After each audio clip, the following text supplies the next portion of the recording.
If you've ever tried to overhaul your life in January and just ended up completely overwhelmed by week 2, here's the truth. It's not a motivation issue. It's a nervous system issue. Your brain can't integrate changes when it's still overloaded, but it can integrate tiny ones quickly. Today, we're talking about micro habits, the small behaviors that actually rewire your nervous system and build real momentum. Welcome to the Longevity Path with Dr. Eva, where ancient wisdom meets modern regenerative medicine. January makes people ambitious, but also a little unrealistic. We jump into new routines at full speed, ignoring the fact that our nervous system is still recovering from the holiday. All the chaos, irregular sleep, extra stimulation, and not to mention the emotional load. Here's the clinical reality. Your nervous system can't sustain change that it feels is threatening, exhausting, or too unfamiliar. Micro habits can just slip under that radar. They're safe, doable, repeatable, and repetition is what rewires the brain. Micro habits essentially create neurological safety. Every habit your brain adopts has to pass one test. Is this safe for me to repeat daily? Big goals often feel stressful. Micro behaviors often feel neutral or even sometimes comforting. That's the part that makes them stick. So let me give you 3 examples of habits that your nervous system may deem safe. 3 minutes of stretching, putting your phone down during meals, 1 deep breath before checking emails, drinking water when you wake up, and tidying 1 small surface. These might seem small, but they are not too small. They are frequency training, the reps that build neural reinforcement. Consistency matters more than intensity, always. So let's talk about the 60% rule, your brain's ideal effort level. Most people set habits at 120%. How much effort did you give there? 110. That triggers resistance. Your brain prefers 60% effort. It's just challenging enough to wake up the system and not so demanding that it's perceived as a threat or stress. So a 60% habit could look like a walk, not a workout. 1 to-do, not a whole plan. A short wind down routine, not a full lifestyle makeover.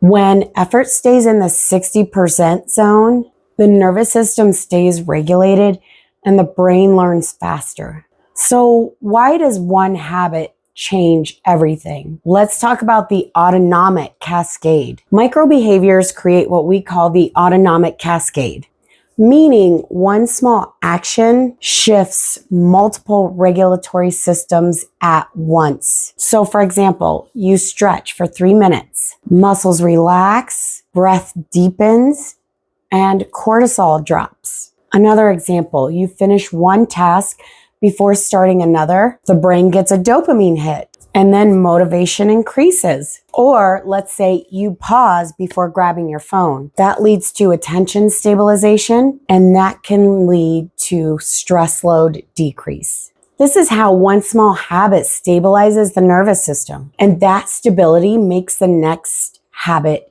easier. This is why people that start small end up building up more momentum than people who start big. Let's talk about choosing habits based on your current state. Most people choose habits based on who they wish they were, not who they currently are. Your nervous system will always reject that mismatch. Choose based on the state you're in today. You can still have that vision, that image of future you, but choose based on who you are today. If you're tired, choose restorative habits. Stretch for 2 minutes. Eat earlier. Keep your phone out of the bedroom. If you're scattered, choose focusing habits. Finish 1 thing before starting another. Reduce notifications. Put your phone in another room for 10 minutes. If you're wired, choose down-regulating habits. Long exhale breathing, slowing your walking pace, one consistent nightly wind down cue. And if you're frozen or numb, choose activation habits. A brisk 2-minute walk, cold water on the face, the 5-minute reset. Habits fail when we pick based on pressure instead of physiology. So how do we make these action steps practical? Choose one habit and shrink it again. If you're thinking that's too easy, you're in the right zone. Your brain needs repeatability, not intensity. So if you thought 10-minute stretch, make it 2 minutes. If you thought journal daily, shift to write 1 sentence. Or if you thought walk every morning, shift it to put on my shoes and step outside. Number 2, assign a trigger your body already knows. Habits lock faster when attached to existing routines. So for example, after you brush your teeth, you stretch. After sitting down at your desk, you breathe. After lunch, go outside for 1 minute. After you close your laptop, tidy one surface. Triggers reduce decision fatigue, and that can be the biggest habit killer. Now, action step 3, track consistency with a simple method. No journaling, no apps. Just ask yourself at the end of the day, did I do it or did I not? This can remove emotion and give you clarity. And lastly, let's reduce friction around the habit. Make it easier to start. So for example, leave your water bottle where you'll see it. Put a yoga mat out the night before. Pre-decide one priority for the next day. Keep your shoes by the door. If a habit requires multiple steps before you even begin, your brain may bail. Tell us, what's one micro habit you're willing to start today? Comment below.